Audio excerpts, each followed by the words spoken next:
चलो एक क्वेश्चन ये आया हमारे सामने, पहले ज़रा क्वेश्चन को समझो। 3 पार्टनर्स थे, रेशो चेंज कर रहे हैं और ये बैलेंस शीट दे रखी है पहले की। अच्छा हमें पता है 3 एडजस्टमेंट होंगी, एक फ्यूचर की, एक पास्ट की, एक पहले इसके बारे में बताओ क्वेश्चन में है क्या? गुडविल, गुडविल है ही नहीं, है ही नहीं तो भाड़ में जाए। इसके बारे में बताओ है क्या यहाँ पर? ठीक है, मतलब ये वाली तो है और इसके बारे में क्वेश्चन हमें नीचे इंफॉर्मेशन दे रहा है। अच्छा इसके लिए 2 रास्ते होते हैं, बांटना या क्वेश्चन कुछ भौंक रहा है,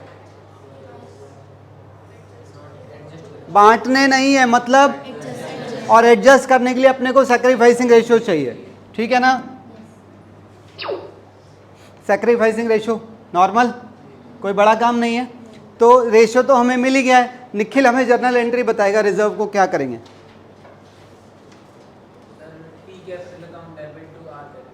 Ps capital account debit to R's capital, वो आ जाएगा, ठीक है ना?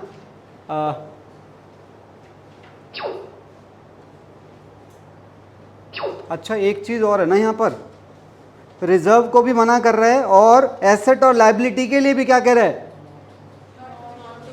कह रहा है उसकी भी नई वैल्यू शो नहीं करनी है। तो फिर क्या करें? हाँ एक बात बताओ, क्वेश्चन खुद कह रहा है इसे क्या करना है? एडजस्ट करना है, और ये हमारी लायबिलिटीज और हमारी कह रहा है इनकी वैल्यू में भी कुछ बदलाव आ गया है, पर क्वेश्चन कह रहा है इसकी नई वैल्यूज को शो नहीं करना है। मतलब रिवैल्यूएशन का प्रॉफिट लॉस तो निकालना पड़ेगा पर स्टेटमेंट से निकालना पड़ेगा। तो चेक कर लेते हैं कि कितना रिवैल्यूएशन का प्रॉफिट या लॉस हुआ है हमें यहाँ पर। चलो ज़रा देखते हैं। तो रिवैल्यूएशन की स्टेटमेंट बनेगी। हाँ जी, पहला पॉइंट, फर्नीचर क्या है ये? Furniture be taken at 80% of its value. Furniture be taken at 80% of its value. Furniture को 80% पे मेंटेन करना है, मतलब 20% से घटाना है। तो फर्नीचर था कितने का? उसका 20% यानी कि 12,000। तो यहाँ 12,000 ब्रैकेट में लिखने पड़ेंगे क्योंकि नुकसान है ये। लिखेंगे क्या? Loss due to decrease in value of furniture. Clear है? अच्छा बैलेंस शीट में फर्नीचर की वैल्यू कितनी होगी पार्थ? नई बैलेंस शीट अगर मैं बनाऊं तो, बीच में मत बोलना। 60? 12 का कम तो कर दिया। हाँ नई वैल्यू दिखानी नहीं है, तो नई बैलेंस शीट में फर्नीचर 60 का ही रहेगा, ठीक है ना? अगला तो रिया ही बताएगी। स्टॉक को 20% से बढ़ाना है यानी कि 60,000।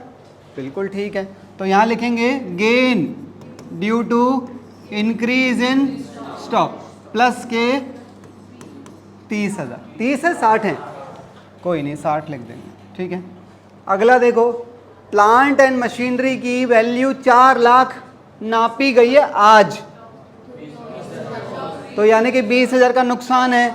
तो यहाँ 20,000 ब्रैकेट के अंदर आएंगे।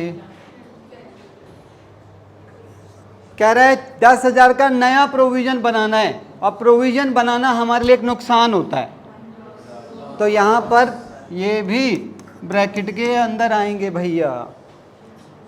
आउटस्टैंडिंग खर्चा जो कि पहले 5 का था, कह रहा है इसे 3,000 से बढ़ाना है। बैलेंस शीट में 8 के होंगे? नहीं, बैलेंस शीट में 5 ही होंगे, ठीक है ना? तो यहाँ 3,000 एक और ब्रैकेट के अंदर आएगा। तो ये क्या आ गया टोटल? रिवैल्यूएशन का प्रॉफिट या loss.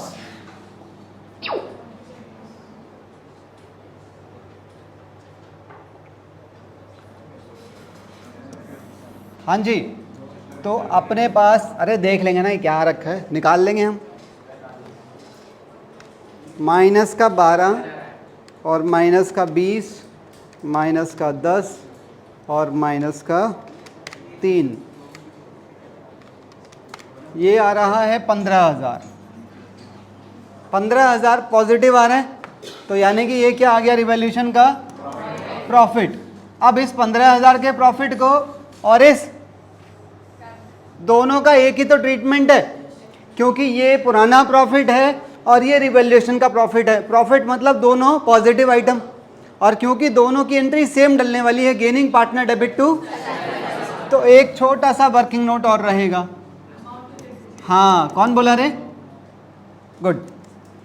Total amount to be adjusted, इसके अंदर हम लिखेंगे रिवॉल्यूशन का प्रॉफिट 15,000 प्लस जनरल रिजर्व कितना है तू, तो टोटल आ गया 90।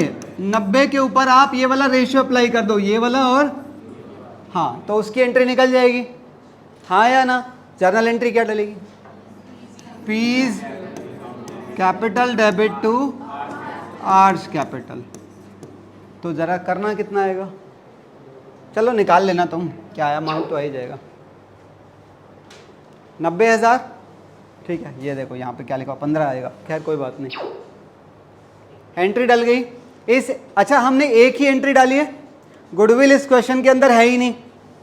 हाँ या ना? गुडविल इस क्वेश्चन के अंदर है ही नहीं। पुराने प्रॉफिट एडजस्ट करने हैं, रिवैल्यूएशन भी एडजस्ट करना है, तो दोनों को ऐड करके टोटल एडजस्ट कर दिया। तो जब आप नई बैलेंस शीट बनाओगे तो उसके अंदर केवल और केवल क्या बदलेगा आयुष? हाँ, ओनली कैपिटल बदलेंगी, बाकी पूरी बैलेंस शीट उठ के सेम आ जाएगी। हाँ या ना? चेक करो।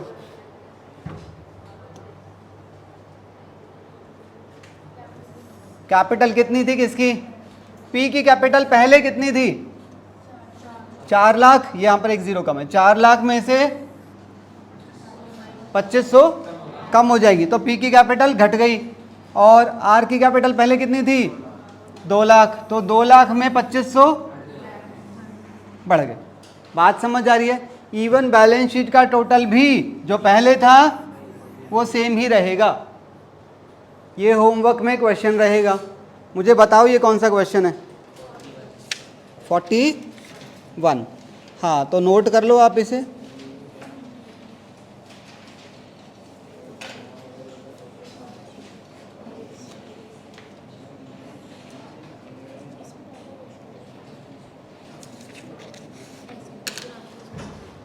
क्या आगे चलें? पक्का? कोई डाउट तो नहीं? अच्छा, आप लोगों को याद होगा मैंने एक स्लाइड दिखाई थी जिसके अंदर कॉम्बिनेशन बने हुए थे,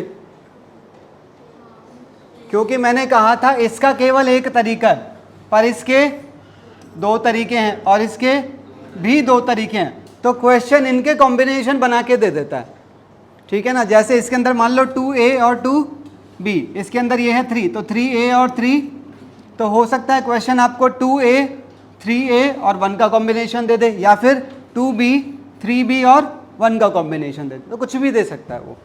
क्लियर है?